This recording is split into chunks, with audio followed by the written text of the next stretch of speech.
Hello friends, welcome to రుచి వంటిల్లు. ఈరోజు మనం వంకాయ మామిడికాయ కర్రీ చాలా టేస్టీగా ఎలా తయారు చేసుకోవాలో చూద్దాము. ఈ కర్రీ మనకు రైస్ చపాతీలోకి చాలా బాగుంటుంది. చాలా సింపుల్గా ప్రిపేర్ చేసుకోవచ్చు. సో లేట్ చేయకుండా వీడియోలోకి వెళ్ళిపోదాం.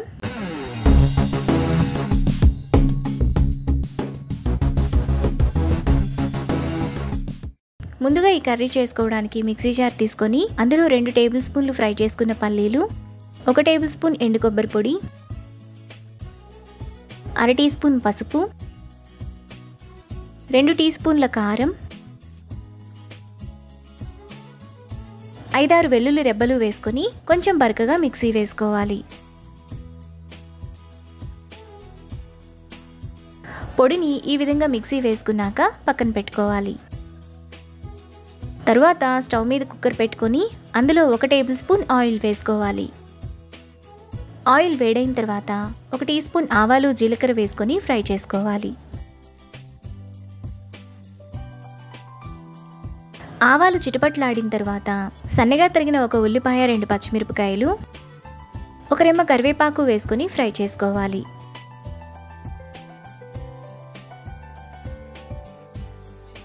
ఉల్లిపాయలు ఈ విధంగా వేగిన తర్వాత చిన్న చిన్న ముక్కలుగా కట్ చేసుకున్న 2 మీడియం సైజ్ టమాటా, 1/2 టీ స్పూన్ అల్లం వెల్లుల్లి పేస్ట్, టేస్ట్కి తగినంత ఉప్పు వేసుకొని టమాటా మెత్తగా అయిపోయి అల్లం వెల్లుల్లి పేస్ట్ పచ్చివాసనంతా పోయేంత వరకు ఫ్రై చేసుకోవాలి.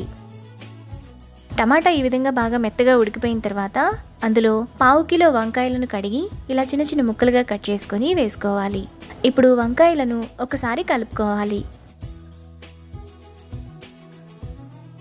ఇలా కలుపుకున్న తర్వాత మూత పెట్టి 2 నిమిషాల పాటు మీడియం ఫ్లేమ్లో మగ్గనివ్వాలి. వంకాయలు ఈ విధంగా కాస్త మగ్గిన తర్వాత ఒకసారి కలుపుకోవాలి. ఇలా కలుపుకున్న తర్వాత ముందుగా మనం మిక్సీ వేసుకున్న పొడి వేసుకొని ఒకసారి కలుపుకోవాలి.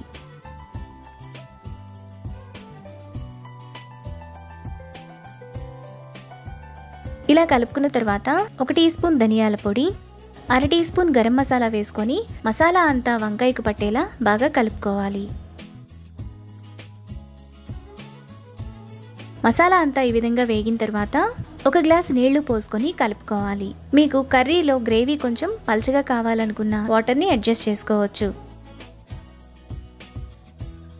ఇలా కలుపుకున్న తర్వాత ఒక పుల్లటి మామిడికాయను పైన చెక్కు తీసుకొని ఇలా కొద్దిగా పెద్ద పెద్ద ముక్కలుగా కట్ చేసుకొని వేసుకోవాలి. మామిడికాయ ముక్కలు వేసుకున్నాక బాగా కలుపుకుండా పైన ఒకసారి కలుపుకొని కుక్కర్ మూత విజిల్ పెట్టుకొని 1 విజిల్ వచ్చేంత వరకు మీడియం ఫ్లేమ్లో ఉడకనివ్వాలి. కుక్కర్ విజిల్ వచ్చి ప్రెషర్ పూర్తిగా పోయిన తర్వాత స్టవ్ ఆన్ చేసుకొని అందులో సన్నగా తరిగిన కొత్తిమీర కొద్దిగా వేసుకొని కలుపుకోవాలి.